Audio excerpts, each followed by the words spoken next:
Welcome to haha kitchen. இன்றைக்கி நம்ம பார்க்க போகிற ரெசிபி பொட்டேட்டோ சிப்ஸ். வாங்க எப்படி செய்கிறேன்னு பார்க்கலாம். நான் அதுக்கு இன்றைக்கி 2 பொட்டேட்டோ தோல் சீவி எடுத்து வச்சுருக்கேன். இப்போ இதை நம்ம பஜ்ஜிக்கு சீவுற மாதிரி நல்லா சீவி வச்சுக்கணும். இது ரொம்ப மெலிசாக இருந்தால் தான் நமக்கு பொட்டேட்டோ சிப்ஸ் நல்லா க்ரன்ச்சியாக வரும். அதனால் நல்லா மெலிசாக சீவி வச்சுக்கோங்க இந்த மாதிரி. இப்போ இதை ஒரு 2 தடவை வாஷ் பண்ணி எடுத்து வச்சுருங்க.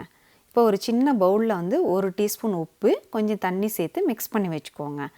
இப்போ நம்ம அந்த தண்ணியில் ஊற வச்ச பொட்டேட்டோ இந்த மாதிரி டவலில் போட்டுட்டு மேலே ஒரு டவல் வச்சு நல்லா ஈரம் இல்லாமல் தொடச்சி எடுத்துக்கோங்க. அப்போ தான் நமக்கு எண்ணெயில் போட்டு பொரிக்கிறதுக்கு ஈஸியாக இருக்கும். இப்போ எண்ணெய் சூடாக இருக்குது, அதில் ஒன்றுனா நம்ம பொட்டேட்டோ சிப்ஸாக சேர்த்துக்கோங்க. சேர்த்ததுக்கு அப்புறமா நம்ம உப்பு தண்ணி சும்மா ஒரு ட்ராப்ஸ் இல்லைனா 2 ட்ராப்ஸ் விட்டிங்கன்னா போதும். இப்போ ஒரு சைடு வெந்ததுக்கப்புறமா இன்னொரு சைடு திருப்பி விடுங்க. நம்ம உப்பு ஃபஸ்ட்டே சேர்க்குறதுனால நல்ல சிப்ஸில் உப்பு இறங்கி நல்லாயிருக்கும் சாப்பிட்றதுக்கு. நீங்கள் லாஸ்ட்டாக சேர்க்க தேவையில்லை. இப்போ நம்ம சிப்ஸ் சூப்பராக ரெடி ஆகிடுச்சு பாருங்கள். இப்போ இதில் நீங்கள் மிளகாத்தூள் எது வேணாலும் நீங்கள் சேர்த்துக்கலாம். நான் மிளகாத்தூள் தான் சேர்க்குறேன். சேர்த்துட்டு நல்லா கலந்து விடுங்க. கலந்து விட்டிங்கன்னா பாருங்கள் எவ்வளோ க்ரன்ச்சியாக இருக்குது பாருங்கள். சூப்பரான க்ரன்ச்சியான ஸ்பைசியான பொட்டேட்டோ சிப்ஸ் தயார். அவ்வளோதான். நீங்களும் இந்த ரெசிபியை ட்ரை பண்ணி பாருங்கள். ட்ரை பண்ணி பார்த்துட்டு பிடிச்சிருந்தனா லைக் பண்ணுங்கள், ஷேர் பண்ணுங்கள், மறக்காமல் சப்ஸ்கிரைப் பண்ணுங்கள். தேங்க்யூ.